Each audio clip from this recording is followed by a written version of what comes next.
नमस्कार, आप देख रहे हैं रतनगढ़ टाइम्स न्यूज। आपके साथ मैं हूं राशि। आइए खबरों की शुरुआत करेंगे। मध्य प्रदेश सरकार में कृषि मंत्री कमल पटेल ने बयान देकर सरकार की फजीहत कराने में कोई कोर कसर नहीं छोड़ी।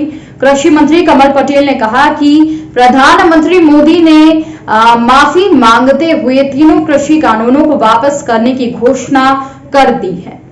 जब किसानों के हित में बिल थे तो वापस क्यों लिए? देश में आंदोलन के नाम पर सैकड़ों किसानों की मौत हो गई, उसका जिम्मेदार कौन है? जब वापस ही लेना थे तो इतने दिन किसानों से आंदोलन क्यों करवाया? कई सवाल खड़े हो रहे हैं। क्या सरकार वोट बैंक को साधने के लिए ऐसा करती है या अपने स्वार्थ के लिए ऐसा करती है? सवाल तो खड़ा होता है।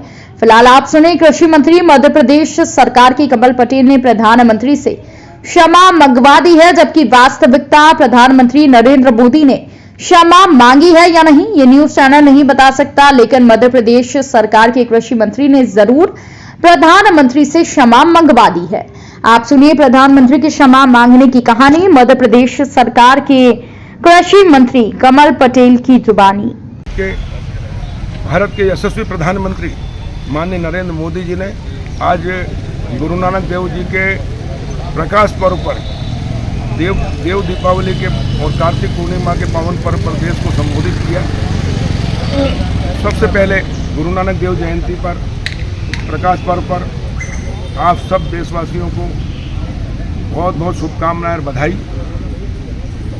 प्रधानमंत्री जी ने आज किसानों के हित में जो भारत सरकार ने काम किया है वो भारत के इतिहास में आज तक किसी ने नहीं किया था।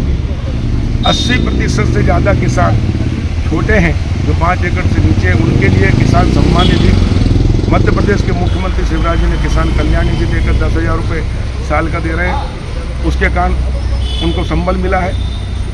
साथ ही 1 लाख करोड़ रुपए कृषि उत्पादक समूह के लिए, कृषि इंफ्रास्ट्रक्चर फंड के लिए उन्होंने बजट में प्रावधान किया है।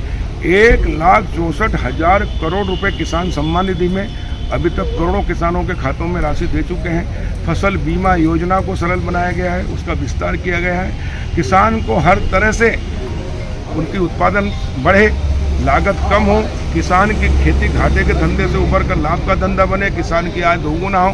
इसके लिए भारत सरकार ने प्रधानमंत्री नरेंद्र मोदी जी और कृषि मंत्री नरेंद्र सिंह तोमर जी के नेतृत्व में कार्य किया। उसके लिए मैं उनका धन्यवाद करता हूं। इस देश के किसान, इस देश की आत्मा, इस देश की रीढ़ है, वो मजबूत नहीं होगी तब तक देश मजबूत नहीं होगा।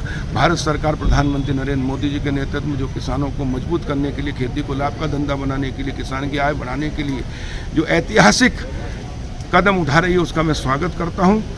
और प्रधानमंत्री जी को ये विश्वास दिला रहा हूं कि मध्य प्रदेश के किसान आपके साथ थे, हैं और रहेंगे और आपके नेतृत्व में इस देश को आत्मनिर्भर बनाने में अपनी अहम भूमिका निभाएंगे। एक बार पुनः गुरु नानक देव जी के प्रकाश पर्व पर बहुत बहुत शुभकामनाएं देशवासियों को, प्रदेशवासियों को, और ईश्वर से, मां नर्मदा से प्रार्थना करता हूं कि सबके जीवन में सुख, शांति, अमन, चैन आए, कोरोना हमेशा खत्म हो।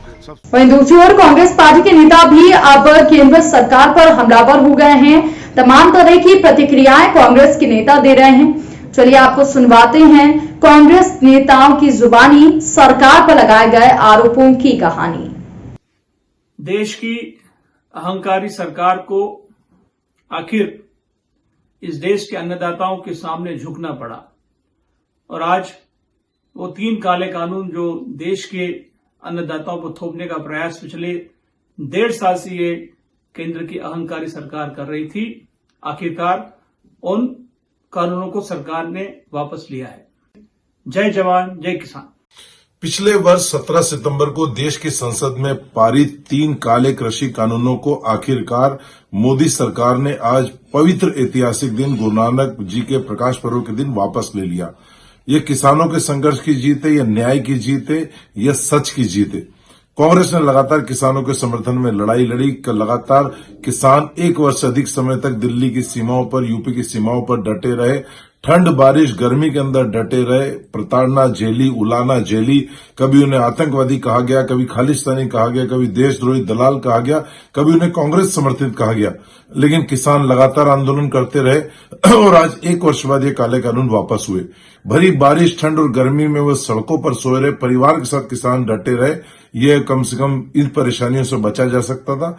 मोदी सरकार ने काले कानून तो वापस लिए, लेकिन उनको उन किसानों से माफी मांगना चाहिए जिनको वो खालिस्तानी, उनके नेता आतंकवादी कहते थे, दलाल और देशद्रोही कहते थे, जिनके ऊपर सैकड़ों दर्ज मुकदमे हुए, वो मुकदमे भी वापस लेना चाहिए। और ये किसानों की संघर्ष की जीत हुई है, न्याय की जीत हुई है और मोदी सरकार के अड़ियल रवैये की हार हुई है। लेकिन यदि जनता इसी प्रकार भाजपा को सबक सिखाती रही तो महंगाई से भी उसे राहत मिलती रहेगी, काले कानूनों से भी राहत मिलती रहेगी और जनता की जो सच की और न्याय का जो संघर्ष है उसके हर मामले में उसकी जीत होगी। क्योंकि भाजपा को जब तक चुनाव में जनता सबक नहीं सिखाएगी, जब तक ये अड़ियल सरकार झुकने वाली नहीं है। और आज गुरु नानक जी के प्रकाश पर्व के दिन ये ऐतिहासिक जीत हुई है, इसके लिए हम सभी किसान भाइयों को बधाई देते हैं। इस बुलेटिन में फिलहाल के लिए इतना ही। अपडेट्स के लिए आप बने रहिए हमारे साथ। नमस्कार। खबरों में बने रहने के लिए रतनगढ़ टाइम्स न्यूज को सब्सक्राइब करें और बेल आइकन को दबाना बिल्कुल ना भूलें ताकि हर खबर की अपडेट आपको मिलती रहे। इसके अलावा आप हमारी वेबसाइट ratangartimes.com पर भी विजिट कर सकते हैं, जहां पर आपको मिलेगी हर खबर सही समय पर। इसके साथ ही आप हमारे ऐप रतनगढ़ टाइम्स को भी डाउनलोड कर सकते हैं। प्ले स्टोर पर ये इजीली अवेलेबल आपको हो जाएगा और इस ऐप को डाउनलोड कर आप सही समय पर अपडेट्स पा सकते हैं।